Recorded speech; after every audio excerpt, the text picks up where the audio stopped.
Bonjour, bonsoir les amis, on est de retour avec une nouvelle leçon. Alors abonnez-vous à présent et dans un instant on commence. Aujourd'hui nous allons parler du genre des noms en français. Alors à la différence d'autres langues, le français n'a que deux genres, le masculin et le féminin. Bien souvent on peut reconnaître le genre de nom à sa terminaison, mais pour connaître le genre des noms, le mieux est de toujours les apprendre avec leur article. Exemple, le lit, le sac sont des noms masculins. La femme, la serviette sont des noms féminins. Alors le masculin s'applique généralement aux noms d'hommes et aux animaux mâles. Exemple, chien, chat, père. Et le féminin s'applique généralement aux noms des femmes et aux animaux femelles. Exemple, chatte, chienne, mère. Alors de manière générale, on forme le féminin en ajoutant la lettre E à la fin du mot masculin. Exemple, un ami pour le masculin et une amie pour le féminin. Mais si le nom se termine déjà par la lettre E, on ne lui change pas l'orthographe et on reconnaît que ce nom est mis au féminin par son article placé devant lui. Exemple, pour le mot élève, nous avons pour le masculin un élève et pour le féminin une élève. Un nom masculin porte les articles suivants au singulier.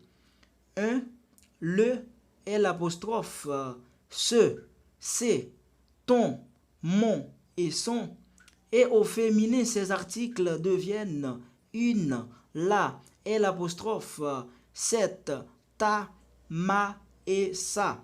Exemple, un marchand pour le masculin et une marchande pour le féminin. Alors, le fait d'ajouter la lettre E à la fin du nom masculin entraîne des modifications sonores qui se répercutent au niveau de l'orthographe du nom. Exemple, les noms en ER changent en E accent grave RE, qui donne un cuisinier pour le masculin, une cuisinière pour le féminin. Et certains noms masculins vont doubler la consonne finale avant d'ajouter la lettre E. Exemple, un chien pour le masculin, une chienne pour le féminin.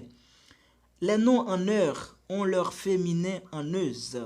Exemple, le coiffeur pour le masculin, la coiffeuse pour le féminin. Et certains noms qui se terminent par la lettre E ont parfois leur féminin en S. Exemple, un prince pour le masculin, une princesse pour le féminin. Et de plus en plus, on peut féminiser les professions, mes amis. Exemple, un professeur pour le masculin, une professeure pour le féminin. Alors, certains noms ont un féminin complètement irrégulier et la fin est complètement changée. Exemple, un loup pour le masculin, une louve pour le féminin, un veuf pour le masculin, une veuve pour le féminin, un vieux pour le masculin, une vieille pour le féminin, un jumeau pour le masculin, une jumelle pour le féminin, un fou pour le masculin, une folle pour le féminin. Et on peut également avoir un nom féminin complètement différent de celui du masculin.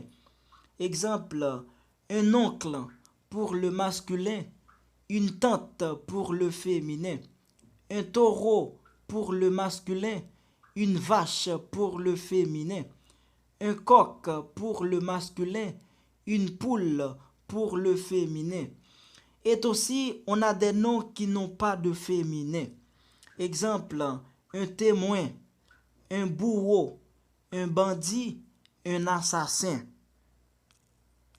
Alors, comme on l'a déjà vu, les noms féminins se terminent généralement par la lettre E.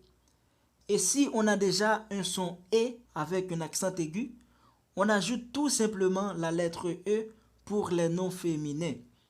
Exemple, une tournée, la durée, sauf l'acné, la clé, la psyché. Et les mots terminés par T, tiers, heure ne prennent pas la lettre E à la fin.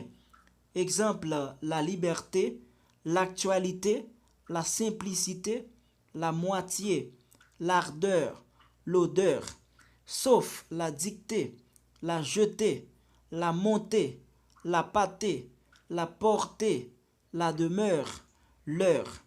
Et il y a des mots masculins qui s'écrivent avec un nœud muet. Exemple, l'apogée, le lycée, le pygmée, le scarabée. Alors, en résumé, nous avons, premièrement, dans le cas général, on ajoute la lettre E pour indiquer la marque du féminin. Deuxièmement, on fait bien attention aux changements orthographiques. Troisièmement, les mots féminins en T, en tiers et en heure ne prennent pas la lettre E à la fin. Quatrièmement, de plus en plus, on peut féminiser les professions. C'est la fin de cette leçon, mes amis. Alors, abonnez-vous, partagez, commentez et à la prochaine pour une nouvelle leçon encore plus intéressante. Ciao!